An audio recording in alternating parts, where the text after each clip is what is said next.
The leader of the opposition in Meghalaya, Dr. Mukul said that it is necessary to have an independent quality monitoring team to oversee the construction process from the start and so that there is wastage of time and money in the implementation of any project.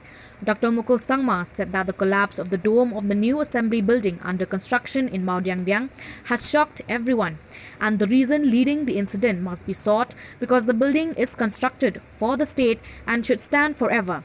But with much dismay, the incident occurred as can be seen. Dr. Mukul, who is an MLA of the AITC, said that the meeting of the high-powered committee from the very beginning had agreed to the proposal of the company, quoting the lease price, and apart from this also recommended that an independent quality monitoring team be formed so that the process can move forward smoothly and also that no one can engage in any unrightful practice. Furthermore, he said that maybe in connection with the construction of the new assembly building, the regulations of the CBC were not followed at all, because through this, the state governments can ensure that there will be no form of unethical practice in a task. He said that with regards to the collapse of the dome, an independent inquiry committee must be constituted and a detailed research must be conducted, followed by findings on whether the collapse was due to the faulty design or in the construction of the building, because at present it cannot be concluded that this is the reason, and it is important to properly analyze the findings first before arriving at any conclusion. An inquiry into verifying whether mistake has happened, whether it is in respect of the quality of the work, or in other words, there has been compromise in the quality of the work, or whether there has been some compromise on the designing itself, whether people who were vested with the responsibility of designing and vetting were incompetent, in other words. All these aspects have to be seen, and therefore it has to be incumbent upon the government to have a completely, a dedicated team assigned with a job which is capable of looking into all aspects from technical perspective and give us an independent report. So the decision was arrived at. I am sure the honorable speaker has already briefed on this, on the overall decision that has arrived after the discussion. And there should be, and there will be. That is what has been decided. That an independent technical body will be engaged for the purpose of going into details to verify as to what is the cause, and then give the report based on which further course of action will follow in consistent with the provision of the law. Now, if you recollect, when the high-powered committee decided to approve the proposal of the technical team and to go ahead with the work, the high-powered committee, while agreeing for the proposal and to allow the lowest bidder to be shortlisted for award of the contract, there has been a discussion wherein we have appropriately articulated that there should be simultaneous independent quality monitoring team to ensure that there is no attempt or no chances of resorting to any compromise on quality. And this is inconsistent with our belief that when the work is on a real-time basis, there must be a quality monitoring and quality check put in place. Otherwise, there will be no deterrence. And keeping in mind the vulnerability of people who would be probably, I must say, officials and then people who are vested with the responsibility of monitoring the work, whether they are vulnerable to any manipulation. All these things are required to be understood, and therefore a system which itself is capable of deterring is needed. But however, this part seems to have been missing. If you recollect, on the day when after the high power committee met, I have also shared with the media that we have put in place the felt need of ensuring that there should be an independent quality monitoring team who should be able to, as the work progresses, will be able to really monitor the work both in terms of progress, so there is no scope for time overrun and therefore cost escalation, and at the same time ensuring that the quality of the work is ensured as per the benchmark incorporated in the DPR. Now that this something which should have happened has happened. The law of the land should be really followed.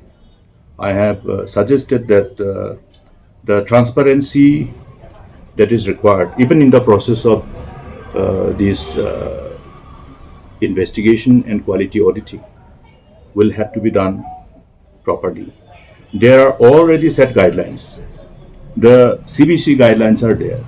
All the agencies under both union government and state government are supposed to adhere to these guidelines. These guidelines are designed and formatted in order to ensure that there is no scope for any manipulation.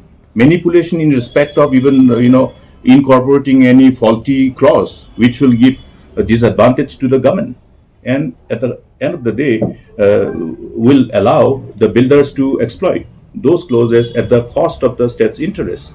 Therefore, even when we proceed further now, there has to be transparency, and all the procedure that is required to be adopted by PWD building has to be in conformity with the CBC guidelines. See, when we talk about the overall binding responsibility of any implementing department to follow transparency and CBC guidelines, it includes the need to follow a process which is considered transparent and in conformity with the CBC guidelines from the day one they embark upon implementation of the program. Now, as they started initiating the implementation, the department has gone ahead with the appointment of design and consultants, architectural consultants. Now, what are those procedures, whether the CBC guidelines have been followed or not? Because here the question is whether there was a problem with the design or whether in the quality of the work. We cannot jump into conclusion unless we have the report before us, which should be an outcome of the appropriate technical assessment to verify as to what has gone wrong. Okay. Now, here I'm afraid because it's very complex. It's very complex. You also will have to look at. That's why I'm talking about CBC guidelines. You must be able to determine the credentials of the people whom you are employing. Credentials pertaining to how they have performed in the past, whether there is an indication of them having been involved in any kind of compromise, or at the same time where they were found to be wanting in fulfilling the requirement as professionals once employed by any authority, any government across the nation. Now here a matter of concern, because we wanted to know who was the designer and consultant in respect of this work, because here after this mishap, the firm which has been entrusted with the design, structural design, architectural design, and also the company or the firm, number one, the principal firm who has been awarded the contract, and any other firm who has been awarded the subcontract. Now the respondents have to be the principal contractor who has been awarded the work, number one. And another part is the consultant who have been, as today we were told, appointed as the consultant for all design and structural design, etc., etc. I'm a little bit perturbed because I had done a little bit of homework to find out immediately after what has happened. And today, as I wanted to confirm as to who are the consultants who were appointed. Now, that's why the issue of following the CBC guidelines, because there are clauses which indicates that any participant in the bid will have to have certain self-declaration about any instant of criminal cases pending against them. Now, therefore, it will be incumbent upon all of us, including the government, to also look at this angle and why, if it has happened, why it has happened, since it has happened. Inputs which is available with me. This is pertaining to a letter written by the CBI and the Anti-Corruption Wing, issued on the 17th of April 2018, which is self-explanatory, where certain award of capital works, consultancy, sanction of funds without authority, failure to follow the transparency requirements and the CBC guidelines in awarding the contract for architectural consultancy and construction works by one of the organizations, Government of India, was under the scrutiny for irregularities and alleged instances of corruption in the process. Now, in this work, the associated firms which were provided with architectural consultancy and construction work also involves one of the firms called MS Design and Associates, Noida. Okay. And these are the notices which were indicative of the inputs which are supposed to be provided to the CBI by the agency concerned who awarded the work for architectural consultancy and construction work to these different firms. It's not just one firm, there are quite a number of firms, but this particular notice is pertaining to the award of contract for architectural consultancy and construction work by ESI Corporation for certain works, as I've said, and this pertains to the work awarded to Design Associates Noida and also some other firms, including files pertaining to some works taken up by UPRN Limited. This is available. This is self-explanatory. You can further have investigative journalism, which you always have been doing, and then come out and enlighten us further. I'll share with you all this. So therefore, in the whole process of exercise, unless they are proven not guilty, we should always consider that the award of contract to whom the firms to whom the award of contract has been given should be considered as respondents. Also, those who are associated with designing, etc., also should be considered as respondent.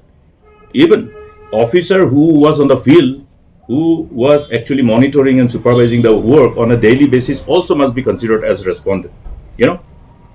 So therefore, the manner in which we should further proceed in engaging a kind of inquiry which should be considered completely insulated from influence by these firms. That means, in other words, independent means completely independent. And even this process of appointing a third party independent inquiry agency must be done by following a process of transparency and the CBC guidelines. This is what I have insisted on.